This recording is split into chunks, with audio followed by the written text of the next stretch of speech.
our land, they say a man's name dies if he has no son.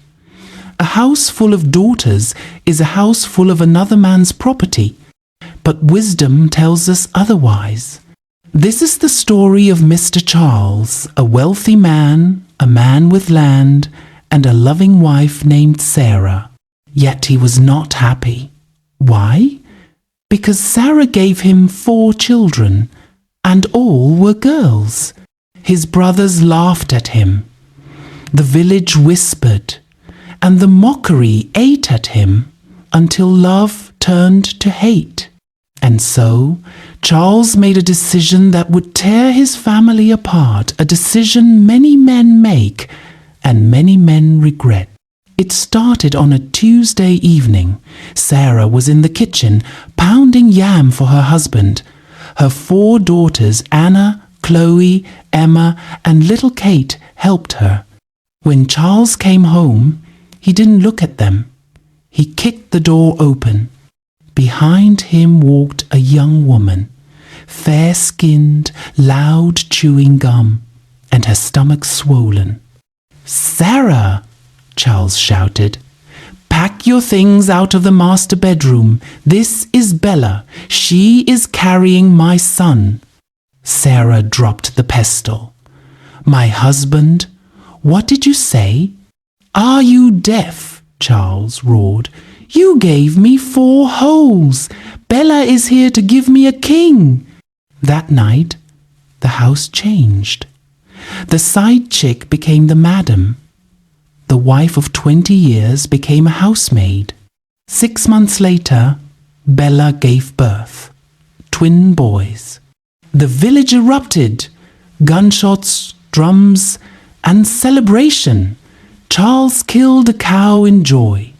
He named them Benjamin and Brandon. He looked at his daughters and spat. "You girls are useless. Go marry so I can eat your bride price." For 15 years, the house was divided. Charles poured all his wealth into the boys. Bicycles? 2 each. Video games? The latest. Meanwhile, Anna got admission to study medicine. She needed school fees. She went to her father. "Papa, please, I got admission." Charles laughed. "Medicine? For a woman? So you will answer another man's name? My money is for my kings." Anna cried. Sarah cried. But Sarah was determined. She sold bean cakes by the road, sewed her wrappers, farmed on other people's land. She vowed, "My daughters will go to school even if I walk naked." Time reveals all. While Sarah's daughters worked hard, sharing one textbook, and waking at 4 a.m., the princes lived in luxury. Charles never disciplined them. "Do not touch my lions," he would say if Bella tried to correct them. The boys grew wild. They stopped school, smoked behind the house, joined gangs. Charles didn't care. "They are men," he said. "Boys will be boys." Meanwhile, Anna became a doctor on scholarship. Chloe became a lawyer. Emma became a banker. Little Kate studied architecture. All achieved with their mother's sweat and God's grace. They rarely came home. The house was toxic. The day of reckoning came. Charles, now 65, called his sons. "Benjamin, Brandon, manage the timber shed.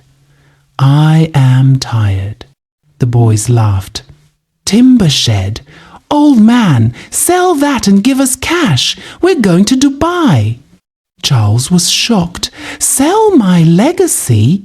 That night, the boys beat their father, broke into the safe, and sold the land cheaply for drugs and gambling. Charles tried to stop them. Benjamin pushed him. Charles fell, hitting his head. He had a stroke. paralyzed. Bella saw the money was gone. "I cannot wash an old man's diaper," she said, leaving with her sons. For 2 days, Charles lay hungry and thirsty, dying. He thought of the daughters he called useless. Then, a convoy of jeeps and prados entered the compound. 4 women stepped out: Anna, Chloe, Emma, and Kate, queens. They rushed to their father. Anna checked his pulse. "Get the ambulance! He is still alive!" Charles tried to speak. I...